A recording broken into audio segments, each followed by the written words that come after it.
ہماری عدلیہ کی اور ہمارے وکلا کی دستور کے ساتھ کمٹمنٹ کا نتیجہ ہے. یہ صرف حبیب اکرم کے سروس کا سوال نہیں تھا. حبیب اکرم سروے کرے نہ کرے یہ اس سے کوئی فرق نہیں پڑتا. اہم بات یہ ہے کہ کیا باقی سب لوگ کیا ان کا حق آگہی باقی ہے یا نہیں. تو حق آگہی کا جو آج اعتراف جو ہے ہماری عدالت میں ہوا ہے اور کسی درجے میں ہمارے الیکشن کمیشن نے بھی کیا ہے کہ الیکشن کمیشن نے وہ خط واپس لے لیا جو اس نے پیمرا کو لکھا تھا کہ آپ ہمارے دیے گئے جو ضابطہ اخلاق ہے اس کی شق نمبر 12 کے تحت آپ ان سروس پر پابندی لگا دیں اور جو چینلز یہ کر رہے ہیں ان کے خلاف کچھ کارروائی کر کے ہمیں رپورٹ کریں. تو دیکھیے یہ ایک کریکشن کورس کریکشن ہے الیکشن کمیشن کی جگہ پہ. عدالت اس میں نہ پڑتی تو شاید یہ نہ ہوتا. تو میں سمجھتا ہوں کہ علی باقر نجفی صاحب مجموعی طور پر ہمارے سارے جج صاحبان بڑے احترام کے قابل ہیں. تو اور علی باقر نجفی صاحب نے آج بہت تیزی سے آپ دیکھیں 4 دفعہ آج ایک کیس کی سماعت ہوئی. اسی کیس کی 4 دفعہ مختلف اس میں وقفے سے 4 دفعہ سماعت ہوئی اور حتمی طور پر پھر الیکشن کمیشن کے وکیل نے کہا کہ جناب ہم نے یہ اپنا جو خط ہے یہ واپس لے لیا ہے اور ہم اس کو سرنڈر کرتے ہیں. تو میں سمجھتا ہوں کہ یہ کوئی میری فتح نہیں ہے, یہ سنو ٹی وی کی فتح نہیں ہے. ہاں اس میں ہم تھوڑا سا احساس تفاخر دل میں کہیں آ جائے, کنٹریبیوشن آ جائے تو یہ صرف اللہ کی مہربانی ہے. لیکن اصل بات یہ ہے کہ یہ صحافت کی فتح ہے, ان لوگوں کی فتح ہے جو لوگ ووٹ دینا چاہتے ہیں, جو لوگ بات سننا چاہتے ہیں. ٹھیک ہے. اچھا حبیب صاحب, پچھلے ہفتے ہم نے 2 پروگرامز چلائے لیکن ڈیو ٹو دس ریسٹرکشن ہم نے ان کے سروے نتائج نہیں چلائے تھے. لوگوں کی اپنی عوام کی لوگوں کی رائے تو سنی, لیکن نتیجہ کیا تھا اس رائے کے نتیجے میں وہ نہیں ہم چلا سکے. تو میں یہ چاہوں گی کہ آپ ہمیں سب سے پہلے تو بتائیں کہ جو ایبٹ آباد NA16 یعنی حویلیاں کا, پھر اس کے علاوہ ایبٹ آباد NA17 اور ہری پور کا جو ہم نے چلایا تھا. ایک تو یہ ہے کہ میں نے تو آپ نے بھی اور میں نے بھی اور سنو ٹی وی نے بھی بالکل اس حکم کو ان لیٹر اینڈ اسپرٹ مانا جو پیمرا کی طرف سے آیا. ٹھیک ہے نا, کیونکہ جب کچھ سرویس چل چکے تھے تو اس کے بعد پیمرا کا حکم آیا. ٹھیک ہے, تو اس کو لیٹر اینڈ اسپرٹ مانا, لیکن بعض نے نہیں مانا. ٹھیک ہے, اب کیا کسی کو کہے.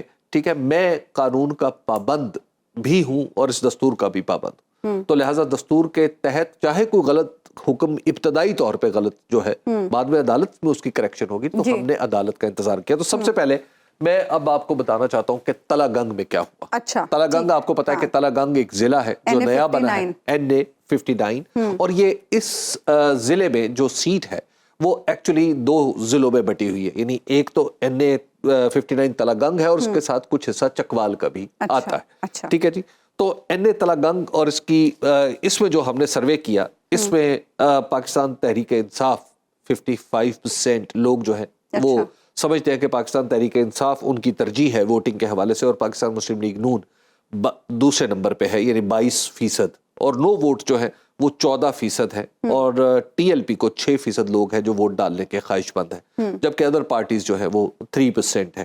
اور یہ جو حلقہ ہے آپ کو یہ بتا دوں کہ پچھلی بار یہاں سے جب الیکشن ہوا تھا تو یہاں سے جناب چودھری پرویز الہی صاحب نے الیکشن لڑا تھا قومی اسمبلی کا, اور وہ یہاں سے جیتے تھے. گویا یہ سیٹ جو ہے وہ پہلے بھی PTI کے پاس تھی اور اب بھی PTI کے پاس. لیکن پچھلی بار جب وہ لڑے تھے تب تو وہ PMLQ کے, جی تب وہ PMLQ کے تھے, ٹریکٹر کے نشان پہ انہوں نے الیکشن لڑا تھا. دوسرا حلقہ جو ہم نے نہیں چلایا, یعنی اس کا پروگرام تو چلا لیکن اس کے نتائج نہیں چل سکے, وہ تھا خوشاب کا NA87. اب خوشاب شہر کا یہ حلقہ ہے جس میں خوشاب شہر اور نوشہر تحصیل نوشہرہ اس میں شامل ہے. یہاں پر پاکستان تحریک انصاف کے جو چاہتے ہیں کہ ان کو یعنی وہ اس کو ووٹ دیں گے, یعنی وہ آنے والے الیکشن میں وہ 40% ہے, جبکہ پاکستان مسلم لیگ نون 25% ہے, اور نو ووٹ جو ہے یہاں پہ بہت زیادہ ہے 21% لوگ ہیں, اور جو ادر پارٹیز ہیں وہ 7% ہے. TLP اگین یہااں پہ 4% اور جماعت اسلامی 3%. لیکن یہاں پہ میں آپ کو ایک عرض کروں کہ PMLN کو جو اس وقت یہ جو PMLN کا ووٹ ہے اس میں بہت بڑا کنٹریبیوشن وہاں کے جو مقامی MPA ہیں آصف بھا ان کی وجہ سے ہے, کیونکہ ان کی شخصیت کو چاہنے والے اور ماننے والے لوگ جو ہیں وہ کافی سارے ہیں. تو یہ تھے 2 حلقے. اس کے بعد جو اگین جو مس ہوئے تھے, تھرسڈے کو ہم نے چلایا تھا ہزارہ ڈویژن کا ایک پروگرام, لیکن اس میں ہم نے نتائج نہیں بتائے تھے. ایبٹ آباد حویلیاں کا سب سے پہلے ہمیں ابھی بتائیں. اچھا جی, حویلیاں ایبٹ آباد 1 NA16 یہاں پر جو ہم نے سروے کیا یہاں پر یہ سیٹ جو تھی پہلے پاکستان مسلم لیگ نون کے پاس تھی, لیکن اس وقت وہاں کے جو ووٹرز ہیں وہ یہ سمجھتے ہیں کہ 53% آف دیم یہ سمجھتے ہیں کہ پاکستان تحریک انصاف کو ووٹ دینا چاہیے, اور پی ایم ایل این اسٹل وہاں پہ موجود ہے, اور 19% لوگ یہ کہتے ہیں کہ پاکستان مسلم لیگ نون کو ووٹ ڈالیں گے.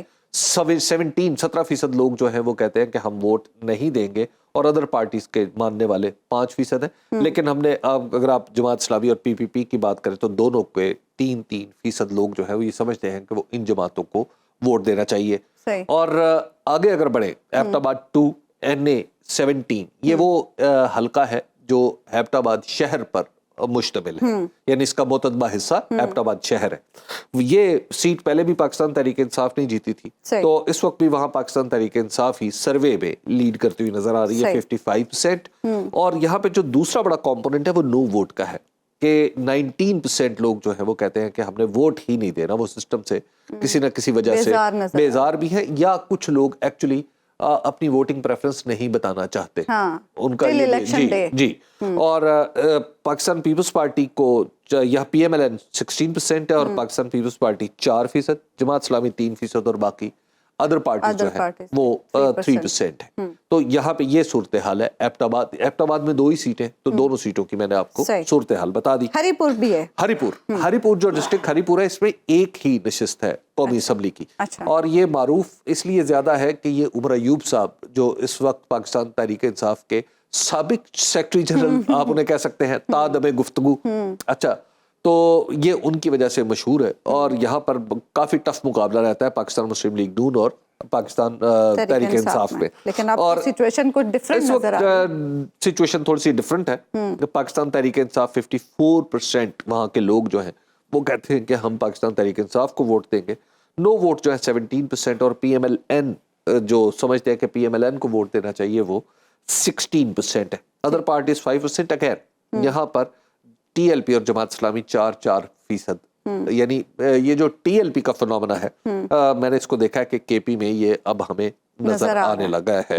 اس سے پہلے 2018 کے الیکشن میں بہت کم لوگ تھے, لیکن یہاں پہ اب ایک آپ کو فنومنا 4%, 2%, 3%, 5% تک بھی بعض حلقوں میں نظر آتا ہے. تو یہ وہ جو نتائج تھے جو ہم نے آپ کی خدمت میں نہیں پیش کیے تھے. اچھا حبیب صاحب, آپ نے کے پی اور سینٹرل پنجاب میں بہت بڑا حصہ کور کیا, سرویز کی ہم نے اپنے ناظرین کو دکھائے بھی, چلائے بھی ہم نے وہ سرویز.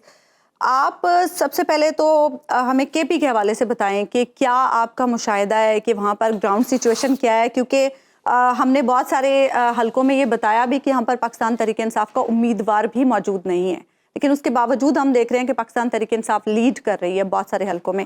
آپ بتائیں کہ آپ کا کیا مشاہدہ ہے, کیا گراؤنڈ سچویشن؟ ایک تو یہ ہے کہ جو الیکشن ہے نا, وہ پاکستان کا الیکشن وہ اب نیریٹو ورسز ڈیولپمنٹ پہ جا چکا ہے. جب بھی نیریٹو کی بات ہوتی ہے تو پھر عام طور پر جو خدمات ہوتی ہیں, یعنی جو پہلے سے حکومتی کارکردگی ہوتی ہے, ان کا جواب زیادہ مشکل سے دینا پڑتا ہے. تو جب نیریٹو پہ بات چلی جاتی ہے تو صورتحال بدل جاتی ہے. وہاں پہ امیدوار میٹر نہیں کر رہا ہوتا, وہاں پہ نیریٹو میٹر کر رہا ہوتا ہے, وہاں پہ وہ بیانیہ میٹر کر رہا ہوتا ہے. اس کی اہمیت ہوتی ہے جس کو لوگ سمجھتے ہیں یہ حق ہے, یہ درست ہے, یا ان کے نزدیک ان کی فہم کے مطابق یہ درست ہے. تو اس وجہ سے جب یہ آپ کو نظر آ رہا ہے کہ پاکستان مسلم لیگ نون کے امیدوار یا جہاں جہاں پاکستان تحریک انصاف کے مخالف امیدوار اپنی جگہ پہ موجود ہیں, پاکستان تحریک انصاف کا کوئی امیدوار کیا جھنڈا تک موجود نہیں ہے بیشتر جگہوں پہ, اکثر جو بلکہ 100% جگہوں پہ جھنڈا تک موجود نہیں ہے, سوائے مانسہرہ کی ایک مثال میں آپ کو بتاؤں گا بعد میں. تو وہاں پہ یہ تو لہٰذا وہاں پہ لوگ نیریٹو کے پیچھے جا چکے ہیں. وہ اب یہ سمجھتے ہیں کہ جو بھی شخص پاکستان تحریک انصاف کا ٹکٹ لے کے آئے گا وہ میٹر کرے, وہ بس ٹکٹ میٹر کرے گا, یہ نہیں میٹر کرے گا کہ وہ کون. حالانکہ اس سے پہلے کے پی کے یہ روایت نہیں رہی ہے, کے پی کے کی یہ روایت نہیں رہی. دیکھیے, اگر میں نے جو خیبر پختونخوا کی میں نے مجموعی طور پر ہم نے جو جن نشستوں کا سروے کیا ہے وہ 14 ہے. اچھا, ٹھیک ہے جی, 14 نشستیں ہیں جن کا ہم نے سروے کیا ہے, چترال سے لے کے, اور ایک آدھ شاید آپ کل پرسوں دیکھ لیں گے, وہ بھی آپ اس میں ایڈ کر لیجئے گا یا سبٹریکٹ کر لیجئے گا. تو 14 نشستوں کا جو ہم نے سروے کیا ہے, یہ وہ نشستیں ہیں جن میں سے 11 جو تھی وہ پاکستان تحریک انصاف نے جیتی ہوئی تھی. 11 نشستیں پاکستان تحریک انصاف نے جیتی تھی, اور ایک ایم ایم اے نے جیتی تھی, ایک عوامی نیشنل پارٹی نے جیتی تھی, اور ایک پی ایم ایل این نے جیتی تھی. وہ جو حویلیہ والی سیٹ ہے وہ پی ایم ایل این نے جیتی تھی. صحیح, ٹھیک ہے نا. اور یہ جو ایم ایم اے ہے یہ نظر آ رہی ہے آپ کو چترال میں, اور اسی طرح عوامی نیشنل پارٹی آپ کو نظر آ رہی ہے مردان میں. تو گویا یہ جو علاقہ جس میں ہم نے سروے کیا ہے یہ پہلے سے ہی پی ٹی آئی ڈومینیٹڈ تھا. تو ان 14 حلقوں میں جو ہمارا سروے ہے وہ یہ سجیسٹ کرتا ہے کہ اب پاکستان تحریک انصاف کے سوا وہاں پہ کوئی دوسری پارٹی شاید فی الحال وہ دوسرے نمبر پہ بھی اگر آتی ہے تو کافی فاصلے سے نظر آتی ہے, بہت مارجن سے آتی ہے. ٹھیک ہے, تو اب آپ اس کو اگر آپ مجھ سے ویسے پوچھیں کہ عمومی صورتحال خیبر پختونخوا کی کیا ہے, تو میں آپ کو یہ بات عرض کر سکتا ہوں کہ وادی پشاور میں مجھے کوئی نشست کسی دوسری پارٹی کی نظر نہیں آتی, اور خیبر پختونخوا کی جتنی بھی نشستیں ہیں اس میں سے جتنا بھی ڈینٹ ڈالنا ہوگا وہ بہت مشکل ہوگا کسی بھی پارٹی کے لیے. مولانا صاحب کو جی, مولانا فضل الرحمان صاحب کو تشویش یہ درست ہے, کیونکہ جو ووٹر ہے اس کو مولانا فضل الرحمان کوئی ایسا جواب نہیں دے سکے جو ان کی 16 ماہ کی کارکردگی جس حکومت کا وہ حصہ رہے وہ اس کارکردگی پر اپنے لوگوں کو مطمئن کر لے. تو لہٰذا وہ صورتحال ان کے لیے پریکٹیکلی کافی مشکل ہے, تو ان کی جماعت کے لیے بھی. تو اب یہ جو اگر آپ ان سرویز کو اگر آپ دیکھیں تو یہ بڑے ایکچولی جو آپ کو لگتا یہ ہے کہ بظاہر میں تھوڑی سی ایک وضاحت کر دوں کہ NA1 تھا تو پھر NA5 کیوں ہو گیا, ٹھیک ہے, یہ ترتیب سے کیوں نہیں آتا. پہلے سروے میں وضاحت کی تھی ابھی یہ کیونکہ جو حلقے ہیں بیسیکلی ہم حلقوں کو دیکھتے ہیں کہ ان کے قریب 3, کیونکہ ہم نے آنا جانا بھی ہے. جی بالکل, وہ 1 سے 2 میں 2 سے 3 میں آنا جانا ٹریولنگ کوئی آسان کام نہیں, اور اس موسم میں خاص طور پر یہ بھی ہیٹس آف ٹو یو اور جو انٹائر ٹیم ہے جو آپ کے ساتھ ہوتی ہے. سردی کے موسم میں آج بھی علی مجھے یہ کہہ رہے تھے کہ ہم جانا چاہ رہے تھے مگر سردی اس قدر زیادہ تھی کہ نکلنے کو دل ہی نہیں چاہ رہا تھا. لیکن بہرحال وہ آج ایکچولی عدالت کا بھی مسئلہ تھا, تو وہ بھی اس وجہ سے بھی ہم نے اپنا پروگرام تھوڑا سا آگے کیا. تو یہ صورتحال تو خیبر پختونخوا کی ہے کہ خیبر پختونخوا میں اس وقت فی الحال پاکستان تحریک انصاف کے علاوہ کسی دوسری سیاسی جماعت کے لیے کوئی اچھی خبر نہیں ہے. لیکن اگین ابھی الیکشن میں 1 مہینہ بعد, ٹھیک ہے, یہ جو میں نے عرض کیے ہیں یہ سرویز ہیں, ٹھیک ہے. لوگوں کی رائے بدل سکتی ہے, نتائج نہیں ہے, لوگوں کی رائے بدل سکتی ہے, کینڈیڈیٹس کے اوپر نیچے ہونے سے صورتحال بدل سکتی ہے. تو لہٰذا ان کو بلے کا نشان بھی اس میں اہم کردار ادا کر سکتے ہیں. یہ آپ نے سوال اچھا اٹھایا, اب چاہتی ہے میں اس پہ کچھ ایک ابھی آگے چل کے مجھے پروگرام میں اس پہ بات کرنی ہے آپ سے. اچھا حبیب صاحب, کے پی کی سچویشن آپ نے بتا دی, سینٹرل پنجاب کا بھی آپ نے کافی ایریا کور کیا ہے, یہاں پر آپ کو کیا سچویشن نظر ہے؟ دیکھیے سینٹرل پنجاب جو ایکسپریشن آپ نے استعمال کیا ہے, سینٹرل پنجاب مختلف پولیٹیکل پارٹیز نے 3 یا 4 حصے کیے ہیں پنجاب کے, مطلب ایک شمالی پنجاب, سینٹرل پنجاب, جنوبی پنجاب, مغربی پنجاب.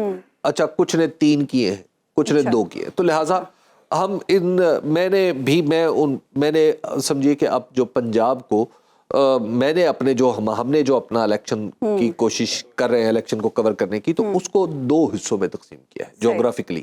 یعنی اگر ایک لکیر جو ہے یوں کھینچی جائے کہ اس کو ایک خط یوں کھینچا جائے کہ اس کا ایک سرا جو ہے وہ ہو ساہیوال اور اس کا جو دوسرا سرا ہے وہ میاں والی ہو, تو اس کے جو نارتھ میں آنے والا حصہ ہے, یا آپ یوں کہہ لیجئے کہ ایسٹ میں آنے والا حصہ ہے, نارتھ ایسٹ میں آنے والا حصہ, میں اس کو سینٹرل پنجاب کنسیڈر کرتا ہوں. تو میں لہٰذا سینٹرل پنجاب کا ٹرم استعمال نہیں کروں گا کہ پنجاب کا, آپ اس کو یوں کہہ لیجئے کہ پنجاب کا وہ حصہ جو جنوبی پنجاب سے الگ ہے, شمالی پنجاب آپ اس کو کہہ سکتے ہیں, ٹھیک ہے نا. لیکن لاہور بھی اس میں شامل ہے. شمالی پنجاب کا خاص ایکسپریشن ایکچولی پٹھوار کے لیے استعمال ہوتا ہے, تو اس وجہ سے میں آپ اس کو اس جنوبی پنجاب کے وزن پہ میں نے اس کو شمالی پنجاب کا, ٹھیک ہے. اچھا, تو یہ ہے جغرافیائی تقسیم.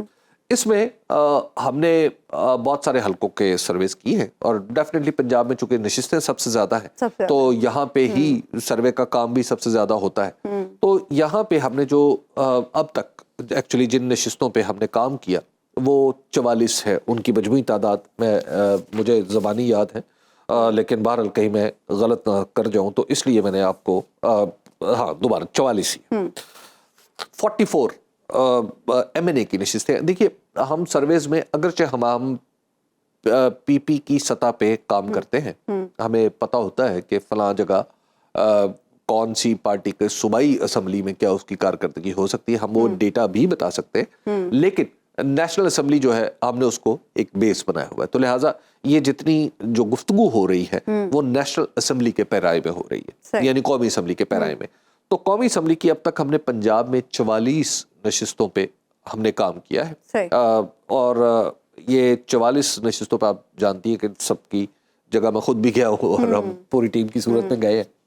ان میں سے اگر ہم 2018 میں دیکھیں تو یہاں پر پاکستان مسلم لیگ نون نے جیتی تھی ان 44 میں سے 23, یعنی 23 نشستیں پاکستان مسلم لیگ نون نے جیتی تھی. اچھا, اور اس میں پاکستان تحریک انصاف نے جیتی تھی 20 نشستیں اور پاکستان پیپلز پارٹی نے جیتی تھی 1 نشست. یہ جو گجر خان والی جہاں سے ہمارے موجودہ اسپیکر قومی اسمبلی جناب راجہ پرویز اشرف اور سابق وزیر اعظم وہ وہاں سے جیتے تھے. تو یہ تھی صورتحال. اگر اب میں اس کو سم اپ کروں تو آپ اس میں یوں کہہ سکتے ہیں کہ پاکستان مسلم لیگ نون اپنی آدھی نشستیں ریٹین کر پائے گی رفلی. اچھا جی, پاکستان مسلم لیگ نون کا یہ وہ حصہ اراؤنڈ 11 12 اور 10. اب میں کوئی نمبر نہیں بول رہا, اچھا ٹھیک ہے, لیکن آپ 23 کو آدھا کر لیں, ٹھیک ہے, تو آدھا یہ آج کی صورتحال ہے. 23 کا آدھا تو 11.5 بنتا ہے. تو 23 آپ اس میں مطلب آئی پی پی ڈال دینا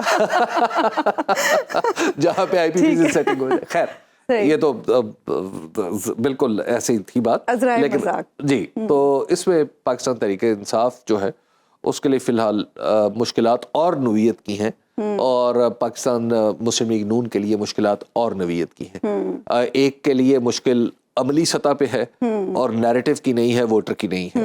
دوسری کے لیے جواب دہی بھی ہے, نیریٹو کی مشکل بھی ہے, اور ان کے پاس الیکشن مشین بہرحال بہت بہتر ہے, یعنی رائٹ نو. اور سب سے بڑی بات یہ ہے کہ ان کی الیکشن مشین کو کام کرنے کی اجازت ہے, پاکستان تحریک انصاف کو لیکن ایٹ دی اینڈ الٹیمیٹلی حبیب صاحب میٹر کیا کرتا ہے؟ ووٹر ہی تو میٹر کرتا ہے. دیکھیے, ہمیشہ جو ووٹر میٹر کرتا ہے, لیکن بہرحال کینڈیڈیٹ بھی میٹر کرتا ہے. جہاں پہ کینڈیڈیٹس بالکل, اگر کوئی پاکستان تحریک انصاف یہ سوچ لے کہ جناب ہم کسی کو بھی کھڑا کرتے ہیں, کیونکہ بعض ایموشنل لوگ کہتے ہیں نا کھمبے کو بھی ووٹ دے دیں گے اور یہ بھی کر دیں گے, تو کھمبے کو تو ووٹ کوئی نہیں دے گا نا, کھمبا امیدوار نہیں ہو سکتا. تو یہ دیکھنا ہے کہ کھمبے نما امیدوار نہ ہو. لیکن لوگ جتنا ہم نے سرویز میں لوگوں کو سنا, جی بلے کو تو ہر کوئی ووٹ دینا چاہتا ہے. جی دیکھیے, بالکل لوگوں کی پریفرنسز ہیں, لیکن اس کے لیے اگین میں آپ کو بار بار عرض کر رہا ہوں, یہ کوئی الیکشن کے نتائج نہیں ہے, ٹھیک ہے, یہ سرویز ہے, یہ ایک دن کا سنیپ شاٹ ہوتا ہے. اگلے دن صورتحال تبدیل بھی ہو سکتی ہے, وہاں پہ بدلا بھی جا سکتا ہے, وہاں پہ صورتحال آگے بھی بڑھ سکتی ہے, پیچھے بھی ہٹ سکتی ہے, ریورس بھی ہو سکتی ہے, سب کچھ ہو سکتا ہے. لیکن اب تک کی صورتحال جو ہے وہ میں آپ کی خدمت پہ عرض کر رہا ہوں کہ لوگوں کی اوپینین کچھ اس طرح کی. ٹھیک ہے حبیب صاحب, آپ سے آگے بھی ہم بات کریں گے, دیگر ایشوز بھی ہیں جو بات کرنے کے لیے حبیب صاحب کے ساتھ ہم گفتگو کریں گے, ان ایشوز پر بھی. ایک چھوٹی سی بریک ہم لیں گے, بریک کے بعد واپس. ویلکم بیک ناظرین. پاکستان تحریک انصاف کی بلے کے انتخابی نشان کی واپسی کے لیے درخواست کی آج پشاور ہائی کورٹ میں سماعت ہوئی, اور فریقین کے وکلاء دن بھر دلائل دیتے رہے. اس کیس کی مزید سماعت اب صبح 9 بجے ہوگی, جبکہ کل چیف جسٹس کی سربراہی میں سپریم کورٹ کا 3 رکنی بینچ بھی بلے سے متعلق درخواست کی سماعت کرے گا. ادھر بانی تحریک انصاف کی 9 مئی حملہ کیس میں گرفتاری ڈال دی گئی ہے, اور توشہ خانہ کیس میں ان پر فرد جرم بھی عائد کر دی گئی ہے. نون لیگ اور پیپلز پارٹی کی قیادت کی غیر ملکی سفیروں سے ملاقاتیں ہو رہی ہیں, اور ان کے مقدمات ختم ہو رہے ہیں, جلسے کیے جا رہے ہیں, لیکن ایک جماعت مسلسل لیول پلینگ فیلڈ کا مطالبہ کرتی دکھائی دے رہی ہے, جبکہ نگران وزیر اعظم صاحب ایک ٹی وی انٹرویو میں ایک جماعت سے متعلق برملا رائے کا اظہار کر رہے ہیں کہ وہ اس پارٹی کو ووٹ نہیں دیں گے. اس سے واضح ہو جاتا ہے کہ انتخابات کتنے غیر جانبدار ہوں گے. یہاں پر ہمیں بنگلہ دیش کے حالیہ انتخابات کو بھی مد نظر رکھنا چاہیے, جہاں اپوزیشن کی مرکزی قیادت کی گرفتاری اور کارکنوں کی پکڑ دھکڑ کے بعد حسینہ واجد کی کامیابی کو دنیا تسلیم نہیں کر رہی. نون لیگ کی اگر ہم بات کریں تو ہم دیکھ رہے ہیں کہ نون لیگ کی تمام تر توجہ پنجاب پر ہے, جہاں آئی پی پی کے ساتھ اس کی سیٹ ایڈجسٹمنٹ ہو گئی ہے, ایم کیو ایم کے ساتھ بھی معاملات طے پا گئے ہیں, اور تاحیات نااہلی کا پتہ بھی اب صاف کر دیا گیا ہے. اب صرف 29 روز بعد 8 فروری کے انتخابات ہونا باقی ہیں, لیکن اس وقت سب سے بڑا مسئلہ صرف یہ بنا ہوا ہے کہ اڈیالہ جیل سے جو آرٹیکل اکانومسٹ کے لیے لکھا گیا وہ کیسے لکھا گیا. کوئی یہ نہیں پوچھ رہا کہ انتخابات سر پر ہیں, نون لیگ کی قیادت مسلسل خاموش ہے, نہ کوئی جلسہ ہو رہا ہے, نہ کوئی بیان آ رہا ہے. اس پراسرار خاموشی کی آخر وجہ کیا ہے؟ کیا یہ کسی ڈیل کا نتیجہ ہے؟ اور ووٹ کو عزت دو کا بیانیہ آ گیا, اور پیپلز پارٹی کیا کرنا چاہ رہی ہے جو مسلسل یہ کہہ رہی ہے کہ 8 فروری کو وہ سرپرائز دے گی. حبیب صاحب لیول پلینگ فیلڈ میں تو چیف جسٹس صاحب نے یہ ریمارکس دیے کہ الیکشن کمیشن مقدمات بھگتے یا پھر انتخابات کرائے. اب ہم دیکھ رہے ہیں کہ کل بلے کے نشان کے معاملے پر سماعت ہونی ہے اور چیف جسٹس قاضی فائز عیسیٰ صاحب بھی اس بینچ کی سربراہی کر رہے ہیں. تو آپ کو لگتا ہے کہ پاکستان تحریک انصاف کو کوئی ریلیف مل جائے گا؟ اعتزاز احمد صاحب ہمارے ہی پروگرام میں کہہ چکے ہیں کہ انہیں تو 99% یقین ہے کہ اس معاملے میں پاکستان تحریک انصاف کو ریلیف ملے گا. مجھے بھی یہی یقین ہے. اس کی وجہ یہ ہے کہ ایک تو سب سے بڑا اس میں دیکھنے کی بات یہ ہے کہ کیا کسی ایک پولیٹیکل پارٹی کو ایک باریک سی کسی ریزن کی بنیاد پہ کیا یہ بات کہی جا سکتی ہے کہ اس سے بلے کا نشان واپس لے لیا جائے؟ اچھا کیا یہ ریالٹی نہیں ہے کہ کیا یہ پاکستان کی سب سے بڑی پولیٹیکل ریالٹی نہیں ہے کہ پاکستان مسلم لیگ نون میں وہ شخص صدر بنے گا یا وہ شخص کسی عہدے پہ رہے گا جس پہ جناب نواز شریف صاحب کی نظر کرم ہوگی؟ اور اسی طرح آصف علی زرداری صاحب اور جناب بلاول بھٹو زرداری صاحب، ان دونوں کی مرضی کے بغیر پاکستان پیپلز پارٹی میں کوئی عہدیدار رہ سکتا ہے؟ اسی طرح جناب جو بانی تحریک انصاف ہے اور سابق چیئرمین ہے، سمپل سی بات ہے پولیٹیکل ریالٹی وہ ہیں. تو جب ان کے کہنے پر لوگوں نے انہوں نے کسی کو نامزد کیا، مثال کے طور پر مسٹر گوہر علی خان کو، تو اس کے مقابلے میں اگر کسی نے کاغذات نہیں جمع کرائے تو دیٹس اٹ. سیاسی جماعتوں کے انتخابات تقریباً ایسے ہی ہوتے ہیں، ٹھیک ہے نا.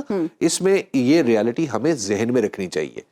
مسئلہ یہ ہے کہ پاکستان کا جو الیکشن کمیشن ہے اس نے پولیٹیکل پارٹیز کے اوپر بھی وہ پیمانہ رکھ دیا ہے جو دراصل عام انتخابات کے لیے اس کے ہاتھ میں دستور نے دیا ہوا ہے کہ جی الیکشن یوں نہیں ہونا چاہیے، وہ نہیں ہونا چاہیے. میں آپ کو ایک عرض کروں، جب پاکستان تحریک انصاف نے پہلے الیکشن کروائے، یعنی جس کے بارے میں بڑا چلا کہ جناب اس میں بڑا پیسہ خرچ ہوا ہے، سب کچھ ہوا ہے، تو اس وقت بھی میں نے یہ ریکارڈ پہ کالم لکھے کہ یہ بڑی غلطی ہوگی پاکستان تحریک انصاف کے لیے اور یا کسی بھی پولیٹیکل پارٹی کے لیے کہ وہ اپنے الیکشن کوئی وہ شکل بنا دے جو عام انتخابات کی ہوتی ہے. دنیا میں کہیں ایسا نہیں ہوتا. تو آپ نے ایک عجیب و غریب چیز ہے وہ پیمانہ اٹھا کے آپ اسی پیمانے پہ آپ دوسرے الیکشن کو ناپنا شروع کر دیں تو اس کا تو مطلب یہ ہے کہ you are going know where.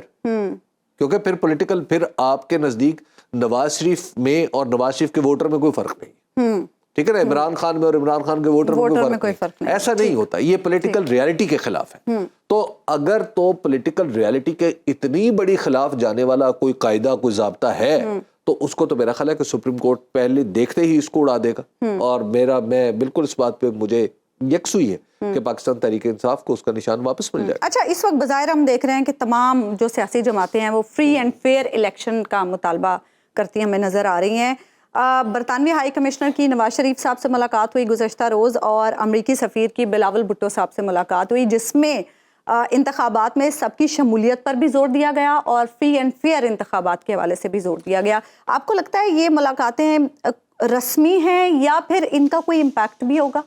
دیکھیے دنیا بھر کے سفارتکار جو ہیں وہ تمام پارٹیز سے ملتے رہتے ہیں اور ملتے رہنا بھی چاہیے تاکہ ہماری پولیٹیکل پارٹیز بھی انفارم رہتی ہیں کہ دنیا کے دوسرے ملک ان کے بارے میں کیا سوچ رہے ہیں اور پھر ہم اپنی بھی بات کر سکتے ہیں دنیا کے مختلف سفارتکاروں کے سامنے. ظاہر ہے نواز شریف صاحب سے کوئی ملتا ہے یا کوئی بلاول بھٹو زرداری صاحب سے ملتا ہے تو یہ نہیں ہم تصور کر سکتے کہ وہ کوئی ایسی بات کریں گے جو پاکستان کی فیور میں نہیں ہوگی یا پاکستان کے حق میں نہیں ہوگی. نواز شریف صاحب سے لاکھ اختلافات ہو سکتے ہیں مختلف لوگوں کو، بلاول بھٹو زرداری صاحب کے ان دونوں کے آپس کے اختلافات ہو سکتے ہیں، لیکن میں ان ملاقاتوں میں یہ نہیں سمجھتا کہ ان میں پاکستان کے موقف کا یہ جو روایتی موقف ہے مختلف ایشوز پہ وہ یہ سارے رہنما کسی دوسری طرف چلیں گے. وہ پاکستان کے موقف کو بیان کریں گے. میں رہنماؤں کے حوالے سے بات نہیں کری، میں تو دنیا کے حوالے سے بات کر رہی ہوں کہ دنیا کا کتنا انٹرسٹ ہے اس دوسرا حصہ. دیکھیے پاکستان دنیا کے 7 ایٹمی قوت رکھنے والے ملکوں میں سے ایک ہے، ٹھیک ہے، اور پاکستان آبادی کے اعتبار سے بھی دنیا کے 5واں بڑا ملک ہے. اب اتنے بڑے ملک کے الیکشن جو ہوتے ہیں وہ پوری دنیا کے لیے دلچسپی کا باعث ہوتے ہیں. دیکھیے پوری دنیا یہ نہیں چاہتی کہ پاکستان جیسا ملک اور پاکستان کے سائز کا ملک اور پاکستان جیسی فوج ماشاءاللہ اور ہماری ایٹمی قوت ماشاءاللہ یہ ساری قوتیں رکھنے والا ملک ڈیسٹیبلائز ہو. دیکھیے دنیا نے ایک ڈی اسٹیبلائزیشن بھگتی ہے نا افغانستان کی صورت میں, بالکل ٹھیک ہے نا. یہ ڈی اسٹیبلائزیشن جو ہوتی ہے, یہ جو عدم استحکام کی کیفیت ہوتی ہے, دنیا پاکستان میں نہیں چاہتی, اور دنیا بار بار ہمیں خبردار بھی کرتی ہے. آپ دیکھ لیجئے یہ انداز ہوتے ہیں ڈپلومیٹک, سفارتی انداز ہوتے ہیں. مثال کے طور پہ آئی ایم ایف یاد ہے آپ کو, آئی ایم ایف جب پاکستان کے ساتھ معاہدہ کر رہا تھا تو وہ تمام پولیٹیکل پارٹی سے ملا, حتیٰ کہ اس وقت پاکستان تحریک انصاف سے ملنا مطلب ایک کوئی عجیب و غریب سی کیفیت تھی, آج بھی وہی ہے, لیکن پاکستان تحریک انصاف سے ملا. اسی طرح مختلف اوقات میں سفارتکار بانی تحریک انصاف کے گھر جا کے ملتے رہے. لہٰذا یہ جو صورت ہے, یہ دنیا آپ کو یہ بتا رہی ہے کہ آپ کے جو پولیٹیکل لیڈرز ہیں ان کی ہم قدر کرتے ہیں, اور ہم ان سب کی عزت کرتے ہیں, لیکن ہم ان میں سے اسی شخص کو مانیں گے جو ایک فری ٹرانسپیرنٹ الیکشن کے ذریعے منتخب ہو کر حکومت سنبھالے گا. ٹھیک ہے نا. دنیا میں آپ کو یہ سٹل انداز میں یہ میسج دیا دیتی رہتی ہے دنیا آپ کو, ٹھیک ہے. اچھا ظاہر ہے یہ معاملات میں مداخلت نہیں ہوتی, ایک مشورہ ہوتا ہے دنیا میں رہنے کا. تو لہٰذا اگر کہیں سے یہ جیسے آج بیانات چھپے ہوئے ہیں اخبارات میں کہ ہم جس میں سب کی شمولیت چاہتے ہیں, تو میرا خیال ہے کہ یہ سفارتکاری کی انتہا ہے کہ بس اس سے زیادہ صاف بات نہیں کی جا سکتی. اچھا صاحب, نون لیگ کیوں اب تک خاموش ہے؟ ہم دیکھ رہے ہیں کہ کچھ صرف علاقوں میں ہمیں نظر آیا کہ نون لیگ نے کچھ ٹکٹس کے معاملے پہ بات چیت کی, ابھی تک کوئی کینڈیڈیٹس کے باقاعدہ اعلانات نہیں کیے گئے, کوئی انتخابی مہم نہیں چلائی گئی. آئی پی پی کے ساتھ سیٹ ایڈجسٹمنٹ کا سن رہے ہیں, لیکن اس سے کیا کوئی سیاسی نقصان بھی ہوگا نون لیگ کو؟ ایم کے کے ساتھ بھی کچھ ایک تو یہ بات سمجھ لیجئے کہ مسلم لیگ نون نے اقتدار کی جو سیاست کرنی تھی وہ کر لی. اچھا ٹھیک ہے, اب جو کچھ بھی ہے وہ تکلفات ہے. ٹھیک ہے, چلے ہیں تکلفات بھی تو کہیں نہ کہیں نہیں, بس تکلفات اتنے ہی چاہیے نا, اتنے ہی چاہیے نا تکلفات. اچھا جی دیکھیں ہم الائنس کریں گے, ہم نہیں کریں گے, ہم کریں گے, ہم نہیں کریں گے. اچھا ہم 7 نہیں دیں گے, ہم 3 دیں گے. اچھا چلو ہم 14 نہیں دیں گے, ہم 5 دیں گے. ٹھیک ہے, یہ تکلفات ہے محض. ٹھیک ہے نا. یہ ایک سموک سکرین ہے جو آپ کو بتا رہی ہے کہ جناب پاکستان مسلم لیگ نون کو بڑا انٹرسٹ پیدا ہو گیا ہے ووٹنگ میں, کیونکہ یہ وہی جماعت ہے جس نے کچھ عرصہ پہلے, پچھلے سال, آج سے تقریباً 7 مہینے پہلے, اس نے پاکستان کے 2 صوبوں کے اندر الیکشن جو لازمی تھے دستور کے مطابق, اس کے راستے میں رکاوٹ کون تھا؟ جناب شہباز شریف صاحب تھے, جناب اسحاق ڈار صاحب تھے, اور ان پی ڈی ایم کی پوری حکومت کو جناب نواز شریف صاحب کی حمایت حاصل تھی, جناب آصف علی زرداری صاحب کی آشیرواد حاصل تھی, جناب بلاول بھٹو زرداری صاحب اس میں شامل تھے, حضرت مولانا فضل الرحمان مدظ اللہ العالی باقاعدہ عدالت کے دروازے پر ہجوم کرنے پہنچے تھے, اور ان کا راستہ ان کے ساتھ کون تھی؟ محترمہ مریم نواز صاحبہ. تو یہ سب لوگ وہ ہیں جن کے ریکارڈ پہ یہ بات موجود ہے کہ یہ الیکشن نہیں چاہتے. یعنی آپ کیا کہہ رہے ہیں نون لیگ کو ان تکلفات کی ضرورت نہیں ہے, تو لہٰذا اسے اب تکلف مزید کرنے کی کیا ضرورت ہے کہ جلسہ بھی کرو. بریک کے بعد واپس آئیں کے سلسلے کو آگے بڑھائیں. ویلکم بیک ناظرین. اب ہم بات کریں گے تاحیات نااہلی کیس کے حوالے سے. سپریم کورٹ نے اراکین پارلیمنٹ کی تاحیات نااہلی ختم کر دی, اور اس میں یہ کہا گیا کہ 2018 میں سمیع اللہ بلوچ کے کیس میں 62(1) کے تحت یہ طے کیا گیا تھا کہ جو بھی عوامی نمائندہ معلومات کی فراہمی کے حوالے سے غلط بیانی کرے گا تو وہ صادق اور امین نہیں سمجھا جائے گا اور تاحیات نااہل سمجھا گیا. لیکن سپریم کورٹ نے اس معاملے کو ریورس کر دیا, سپریم کورٹ نے تاحیات نااہلی ختم کر دی. حبیب صاحب, تاحیات نااہلی سے فائدہ کس کس کو ہوگا؟ یہ تو ڈسکشن ہو رہی ہے مسلسل, ہم دیکھ رہے ہیں جب سے فیصلہ آیا ہے. نواز شریف صاحب بھی اہل ہو گئے, جہانگیر ترین صاحب بھی اہل ہو گئے, لیکن اس کے سیاسی اثرات کیا ہوں گے آنے والے دنوں میں؟ دیکھیں اس کے سیاسی اثرات پہلے سے ہی فیکٹرڈ ان, یعنی اس کے جو سیاسی اثرات اس فیصلے کے ہونے تھے وہ پہلے سے ہی ہو چکے ہیں.